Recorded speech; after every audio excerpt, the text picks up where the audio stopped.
Okay? Try it again on the other side. And this time I'm going to circle. I'm the visual arts educator here at Plato Academy Clearwater, and I teach kindergarten all the way through 8th grade. Then you're going to say, whoopsie, where'd it go?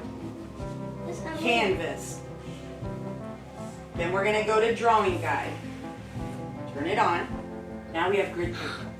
Then we're going to edit. I found my dream job at Plato after many years and searching for a place that I fit.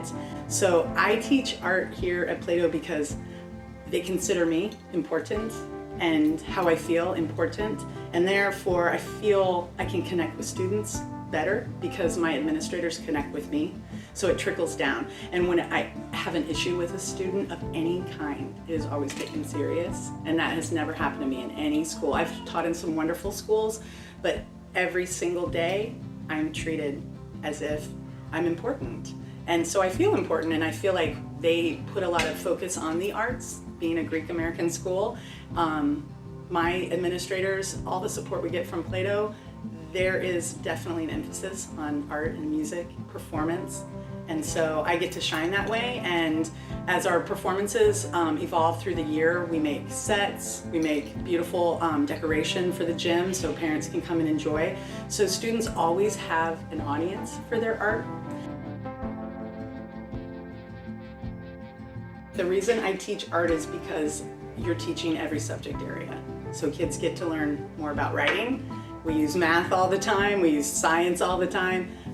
It's sort of a STEAM or STEM room, just naturally. And I was doing those things as a teacher before we had the word STEM in our classrooms, or we were asked to teach that way.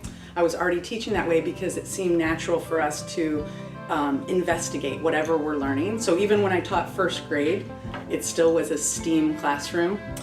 So as I evolved into an art teacher, it was a natural transition. So I like to teach about world cultures and show students how other people live in other places. Where did this art form start? What do fabrics look like, textiles, tiles, things that are applicable in everyday life but in other cultures. So then it seems natural for them to go home and check out the bathroom tile and talk to their parents maybe about Moroccan tile they learned about in art class, and they can see an influence in their own home. So I like to tie those connections all the time together. And I also believe in artists standing up for their work.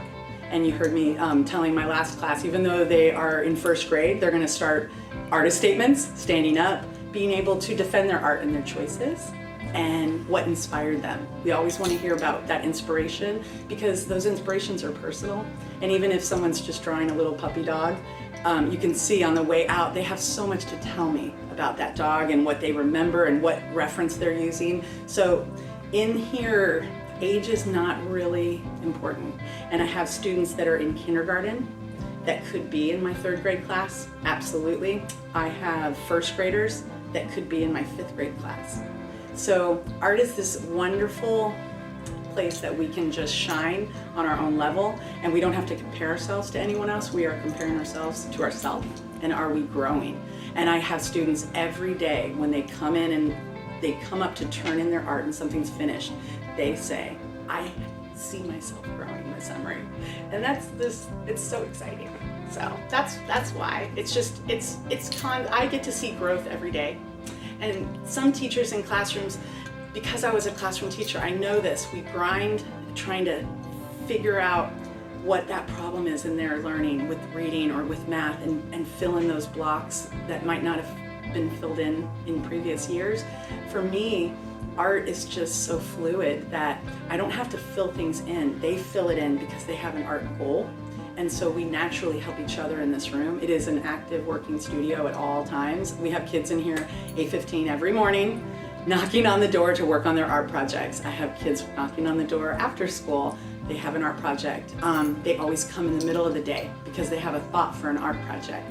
So I love that this is our active, lively art studio, and everybody knows it. So it's like moths to a flame.